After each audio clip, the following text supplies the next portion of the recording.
So I really always thought that the only way to be successful in life is if you had that like really outgoing, boastful, extroverted, and almost a little aggressive personality to be able to move forward and push for what you really want in life. And from a very young age, when I first got into the workforce, you could say, when I was 17, I quickly realized that that was just not me. I am not somebody who is going to push for things or be aggressive or kind of just want to take charge of everything. I'm just not that kind of person in a normal, realistic work environment. I'm definitely not that kind of person. And when I was working at my last job, I felt that pressure, and I definitely felt it for the first time. And it really kind of outcasted me as an individual among, my coworkers who were constantly striving to, get higher positions, make more money, fight for more hours. And I just never really wanted to push for that. I was very content in my schedule, my routine schedule. I never wanted that to change. I had my hours, which was technically not full-time. It was still part-time hours that I was working, but I was okay with that because I was able to just live my life. And I didn't want to have to take on more responsibility, work more hours, spend more time doing that. And I definitely felt like, now I feel like this is just coming from my perspective of feeling like my coworkers were judging me, but there were a few times that there were some comments made of like, you don't want to work more, or you don't want to try to get more hours, or you don't want to take this position. And it would just give me so much anxiety of thinking of taking on more. And it definitely made me feel less than. And I would kind of self-reflect and be like, why don't I want to take on more? Like, that's what people are supposed to do. People are supposed to take on more. They're supposed to be striving for more. And here I am just fully okay in my job that I was doing. I understood it. It took me a while to learn and feel comfortable with it. But the moment I felt comfortable with it, I didn't want anything to change. I didn't want anything to be added on that was going to be challenging, that was going to lead to anxiety. Because anybody that, one is either an extrovert or deals with anxiety, which I feel like those two can kind of go hand in hand. I know that extroverts also deal with anxiety as well, but it's kind of that you want to put up a wall to basically make it to where you don't have to feel that anxiety. So I think that I tried to avoid anything that may have caused that anxiety. And for me, becoming a manager or becoming somebody who oversees others, to me would be a cause for more anxiety, dealing with more problems. And that was just something that I never really wanted. And I can even remember back in 2015 when I was thinking about a career path, when I was in college and I was trying to think, what do I want to do? And I had bounced back and forth between multiple different things. And I was really set on any career, any job that was going to allow me to work by myself, not around anybody else, do my own work at my own pace. And I didn't want to, really have to have any coworkers. And I almost went into medical billing or medical coding, transcription. I can't even say that word. Just any of these very kind of solo positions. I think I even remember Googling, what is the best jobs for introverts? And if you're watching this video, you may have also done the same thing as well, of just where can I work by myself and not have to be around other people. And I think it's because I'm just so much better with one-on-one interactions with people. So I think that's why I also at one point wanted to become a therapist. And then prior to actually diving into the whole business ventures, back when I was like 21, 22, I was actually pursuing to become a physical therapy assistant. And with that, I think that you're just kind of working one-on-one with patients. So that was something that I was interested at the time. But again, it was definitely just either working by myself or working one-on-one with somebody else. And I think that this may be the reason why I just do not like large groups of people in general. Even going out to dinner with like a bunch of people and just having I don't know if it's because it's hard for me to concentrate on the conversations. I mean, I went to like a reunion thing for one of my old jobs. This was years ago. And I knew maybe 5 people that were there, but the rest of like the 20-something people that were there, I didn't know. And the friend that I had gone with, she went off and kind of was talking to some of her old friends. And I was kind of left alone. And oh my gosh, I can't even express. I'm sure that you understand this. Just when you go somewhere with a lot of people and you go there with someone and they leave you, and you don't want to be a little puppy and just follow them around. You want to be able to hold your own and try to have conversations. But man, it is very challenging to not only have conversations with people, but also when there's the noises and the lights and the people and different conversations, and it's just so hard to concentrate. And I just remember thinking the whole time, like, okay, what do you say now? What should I say now? Like in my head, I'm just thinking like, okay, try to say something. What's a topic? Like the whole concept of just keeping a conversation going can be very, very challenging for me.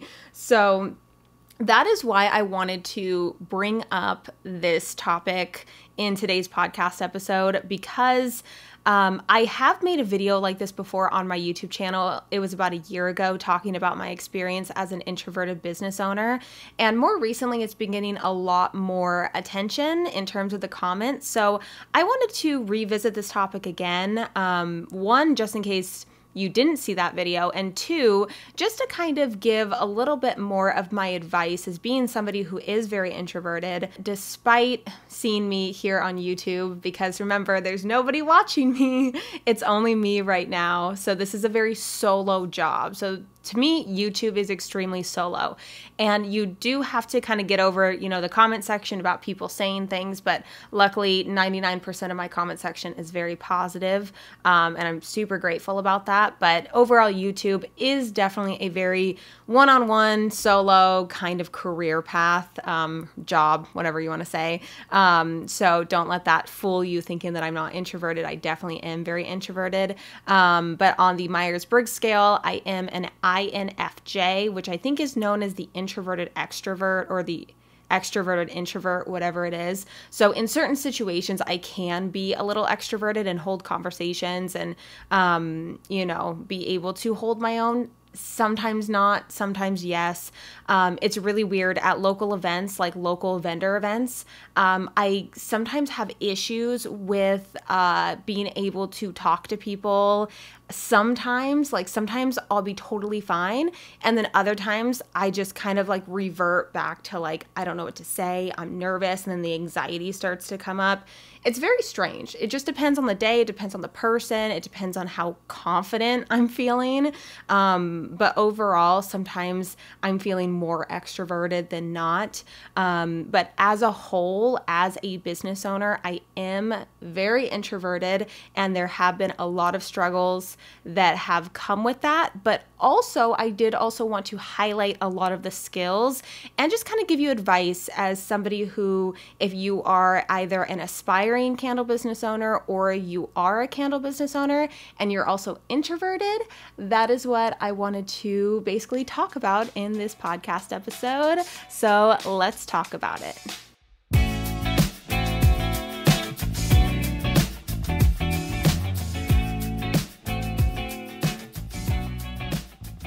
Hello and welcome to episode 8 of the Candle Business Podcast. I am your host, Erica Marie Morris, and as always, so excited that you are here with me today. I did take a last week off just because it was Thanksgiving week, and we, to be honest, have been so crazy over here with orders and wholesale orders and packaging and prepping for markets. And it has been hands down the busiest season that we have ever had. And thank goodness I have Chris home with me full time now to help me with all this, because I don't know what I would do if he wasn't here. So thank you so much for watching or listening to today's episode. And if you are somebody who is an aspiring candle business owner, owner, or you are looking to kind of get started into launching your own candle business, I do have a free guide for you to kind of help you throughout that process, because I know that it can be complicated. You don't really know if you're missing things or what you should be paying attention to. So it is a candle business launch checklist. It's a free download, and you also join my email list as well. So it's ericamariemorris.com/checklist. And this will just allow you to download it for free, get on my email list, and then I send out weekly emails just all about candle businesses, some personal stuff of what's going on in the business and my life sometimes, and candle making stuff, and just all things candles basically. So if you want to download that free guide, go to ericamariemorris.com/checklist. Now let's go ahead and get into today's topic, which I know today's topic is a little bit more niche, I guess you could say, because it's not only talking about candle businesses, but it's specifically talking about introverted candle business owners. So I know that this video topic is a little bit more niche down, but hopefully you can find value in this. And basically, I want to give some reassurance and some hope to those of you, my fellow introverted business owners, who feel like, just like I was explaining at the beginning of this episode, just talking about how you may feel inadequate or different from other people, and feeling like you'd much rather work by yourself. And even though sometimes you do like hanging out in group settings, it's not something that you want to do all the time, and you definitely do not get your energy from that. I much more get my energy by myself, when I can kind of recharge by myself, being out and about, especially at markets. Oh my goodness, is that so draining? And we have 2 back-to-back markets coming up this weekend, Friday and Saturday. It's our first time doing that. So I'm a little nervous just because I know that it's going to take so much out of me. So I'm just going to do my best to, try to recharge in between as much as I can, whether that's take naps or just kind of lay down with the blankets over me in bed or whatever, and just kind of like, meditate or something and just kind of get that energy back. But I did want to talk about some things that will hopefully make you feel a little less inadequate, I guess is the best way to describe it. Because yes, sometimes us as introverts, we can feel inadequate to other people around us that are very extroverted. They're go-getters. They're just going to go and make it happen and talk to people. And they have such amazing people skills, and they can get whatever they want because of that. And a lot of times it can be even hard for us to just hold a conversation with somebody, whereas these people are the ones that are hosting parties and coming up with ideas and being able to talk in front of large groups of people and really be the life of the party. And I just could never imagine being that. That's just not who I am. And I accepted that a long time ago. And I did want to bring up some skills that are specific more towards introverts. Now, I know that this can't be kind of in an umbrella term, but in terms of introverts, for the most part, we are very inward thinkers. We live a lot in our minds and in our head, and we can daydream, and sometimes that's not that great, but also we can think very deeply about a lot of things. And we also are very self-aware because of that, self-aware, self-reflective, because we're able to really think deeply on very important things, which is something that I found that I do quite a bit. And I did a video recently where I was talking about products that I'm discontinuing, and also talking about how I'm not as far along in my business as I hoped I would be, and realize that that is definitely because of lack of action on my part. So there is a lot of self-reflection that goes along with being introverts, which can be a huge positive in business, because you're able to really be very aware of what's going on in your business, aware of yourself, and being able to make changes based on what you're able to find from being so self-aware of those things. And then also, we're very thoughtful and purposeful in our decision making. Again, that might be due to being very deep thinkers. So for me personally, I take a lot of time to make a decision, and I think through almost every little bitty part of that.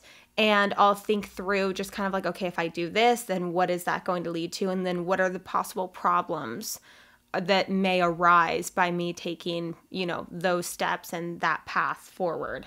And then also we are very observant and we listen really well to others. And this actually can be something that is really, really positive for business owners, because I feel like a lot of people don't realize that the biggest thing that we need to be doing as business owners is listen to our customers, is listen to the feedback, take the feedback and learn from it, and be able to make changes based on the feedback that we're getting, and not be so focused on, well, it's my way or the highway, and if they don't like it, then they can leave.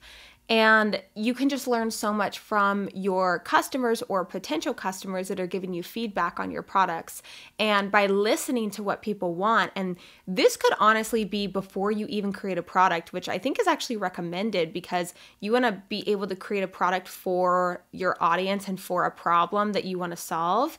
And by really doing the research and listening to what people want, you are able to more accurately and adequately bring those products to market for them, essentially. So you're able to take that information, think and process that information, and then make a decision that is going to lead to better outcomes, because we're able to really be inward and think about those decisions very, very deeply, and we're able to just kind of break it down and think of every little possible thing, because we're overthinking. And yes, that can be a negative, overthinking, but I'm trying to show you the positive side about some things that we may look at as being negative, of being overthinkers and intrusive thoughts and all these things in our mind that may be negative, but you have to think about it in a positive. So these are the positive traits of being an introverted business owner.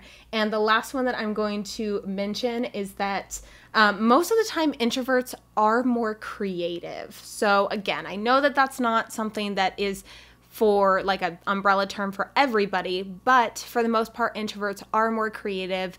And of course, in this business and the candle business, this is something that is very important, because it's not only being creative with like the label design, but also, I mean, with your Instagram feed, with your Instagram stories, with how you choose to build your website and the photos, product photography, and the way that you're choosing to organize things and share your story and your brand. There's so much that goes into business that's very creative, and that can be a huge skill when you're introverted, and can basically hone in on those creativity skills to really boost up your business in that way.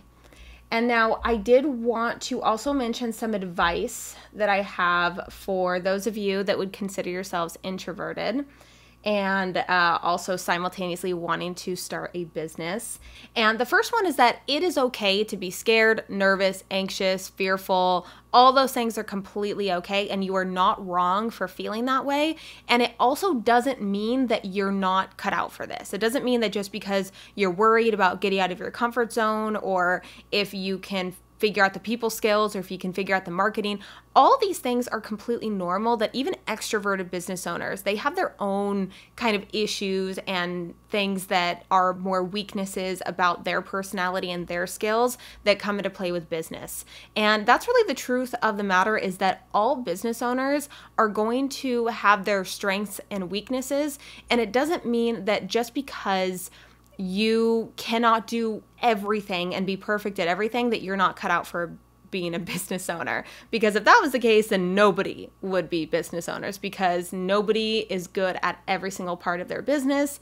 And that is why most business owners hire out and basically I've heard this phrase so many times since I worked at a job when I was 19, put the aces in their places. So basically anybody that is really, really good at a certain aspect. So let's say somebody's really good at copywriting and really good at writing, let's say the captions on Instagram. Somebody else is really good at product photography. Somebody else is really good at direct sales.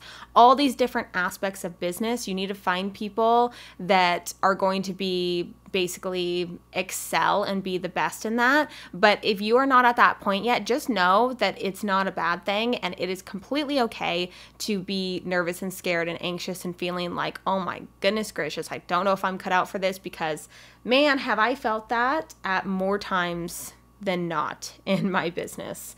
So let's go on to number 2, and that is, this is just a little piece of advice of people who don't necessarily want to be putting their face on social media yet, or you don't want to be putting your face on social media all the time or be in front of the camera all the time.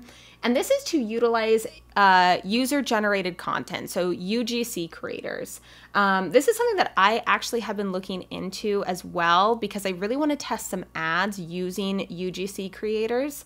And this is basically people who will make videos for you on your product. You can basically tell them what you're looking for. They can have your product, they can use your product, and it's just kind of that social proof. So it's people that are using your product and they're able to, you know, I don't know, do a little skit or say a little script about what kind of product it is. And it's people, real people using your product in a real setting. So it's not like these professional commercials or anything like that. It's more real. And I think that in this day and age, we definitely have made the slow switch over to people just wanting more real content, not so highly produced content.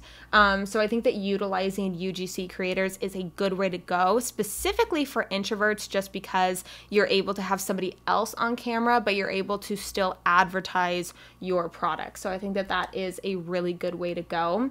And then number 3 is to give yourself permission to take breaks, and not feel bad about it, and not feel like you are slacking or you're lazy, or, you know, other business owners are working, you know, 22 hours a day. They only sleep 2 hours a day. I should be doing that. No. You need normal sleep. Trust me, I get 8 to 9 hours of sleep every night. I'm not losing sleep. I'm not sacrificing my mental, physical well-being of any kind for any business. I would rather stay exactly where I am for the next 10 years than sacrifice my mental state and my physical health. That is how I feel about that, and I'm very passionate about that, because I hate the whole hustle this and hustle culture, and I used to fall into that, and I absolutely just felt terrible kind of about myself because of that. So that is not something that I recommend. And a business, when you're running it, I mean, it's physically exhausting, it's mentally exhausting, it is emotionally draining. And if you are setting goals and expectations and you feel like you have to just push through to meet them and you can't take any breaks, it is going to, especially as introverts, when we just need that time alone, it is going to make you hate the entire process. You're going to hate it. You're going to burn out, and you need to give yourself permission to take breaks and schedule out times alone and do something that you just want to do by yourself, whether that's, I don't know, listen to music, write in a journal, meditate, watch YouTube videos, take a bath, just anything that you need to do to kind of get away. And I do that, again, all the time, every single day. I allow myself to do that because in comparison to how I was at the beginning of my business, where I felt like if I wasn't working 24/7, then I was somehow failing and I wasn't meant to do this. It really changed my perspective to just be like, Erica, like, you do not need to work 24/7. Like, you can get all 8 to 9 hours of sleep every night. Enjoy that time. I very much love my mornings. My mornings are my favorite time of day. I wish that I could just prolong my morning. So prolong the period from from 6 to 8:30 is kind of really like my main morning time. And I take probably about 30 to 45 minutes to make a big breakfast. And I take another 30 to 45 minutes to eat it and just kind of enjoy myself. And that is my favorite part of the whole day. And that's kind of like my me time in the morning. And I have that before I just get right to working. I can't stand that. And sometimes I do have to do that depending on how busy the day is. But please make sure that you are giving yourself permission to take breaks, because especially as business owners, we feel like we just have to work all the time. And you don't have to work all the time. And then my fourth piece of advice for this episode is to alternate between saying yes and no to things.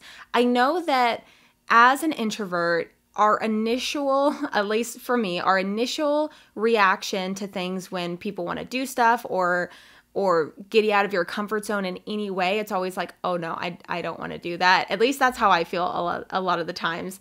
And again, I have kind of beaten myself up before about this in the past because I feel like I'd be so much farther along in my business if I were to just get out of my comfort zone every day and go do things that scare me and just kind of get over that. And it's so much easier said than done of just, just go do it, just go try it.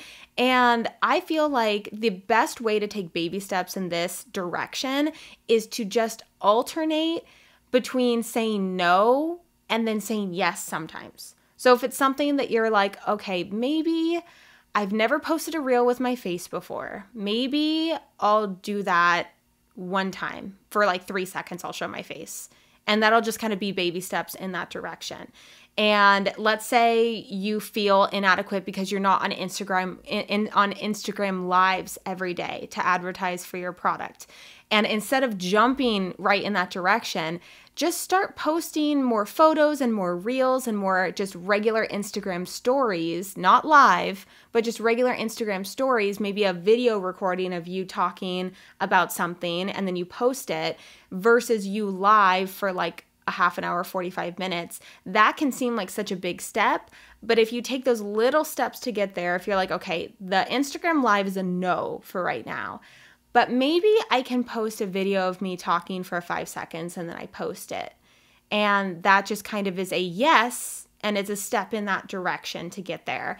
And I just want to say that I understand the concept of, a comfort, I think I've mentioned this before, a comfort zone is a beautiful place, but nothing ever grows there. And there's so much a part of me that does believe that and knows that that's true. But I also don't think, just like I was mentioning before, I also don't think that getting out of your comfort zone is worth your mental health, your physical health, your well-being. And it's such a slippery slope because sometimes getting out of your comfort zone can be better for you in the long run and be better for you for your mental state and your physical health and all that. But sometimes it's not. So it's really just taking those little by little things, just like I was just mentioning, just alternate between saying yes and no to things. Don't say no to every little thing with the business if it's making you uncomfortable. Think about maybe saying no to like this bigger thing, and then think about maybe taking steps in that direction. And you may find yourself being surprised at what you can accomplish. So for instance, I'm extremely jealous of people that are able to host candle making parties in their local community. I think that is so much fun. The concept just sounds so much fun. I'm like, oh my God, that'd be so great. And it's probably a good way to make money as well. And then it's like, oh, well, why don't I do that? And I'm like, oh no, I don't, but what if I don't know what to say? And what if something happens? And what if like people don't have fun? And what if like all these things, the what if. And for me, it's just a matter of taking steps in that direction, and doing local markets has helped a lot with talking with people. And I know that even sometimes at local markets, I do kind of will revert back and be like, okay, like, I'm feel that like shyness almost, or like I don't know what to say. And then other times I'm super confident and will talk to people and get them to come to the booth. So it really just depends. I feel like it just depends on my mood sometimes and how I'm feeling and the confidence level. But I'm definitely trying to build up to be able to do local candle making parties because I feel like that is so cool. And I know that that is such a great way to basically get yourself known and seen within the community. So I really think that there are some amazing skills, amazing personality traits of introverted people that make really good business owners. And I also know that there are really good extroverted traits that make really good business owners. I think that most business owners are extroverts, which makes a lot of sense. But I just want you watching this video to know that you don't have to be extroverted. You don't have to put yourself out there on social media all the time to be successful. You are able to be successful in your own way and be able to use your skills to your advantage. Just like what I was saying before, all the skills that we have of being inward thinkers and really good at taking time to make decisions and listening. These are all really good skills that you can utilize for your business to be able to grow your business into whatever you want it to be and however far you want to take your business. But with that, I think I'm going to end today's episode right here. I hope my fellow introverted business owners really enjoyed today's topic, and any of my extroverted business owners, I hope that maybe you still tuned in to today's episode to kind of hear this side of things and this perspective on things, because it can be a really big challenge when we're trying to grow our businesses. But even the thought of having to go out and like talk to people is like makes us so anxious.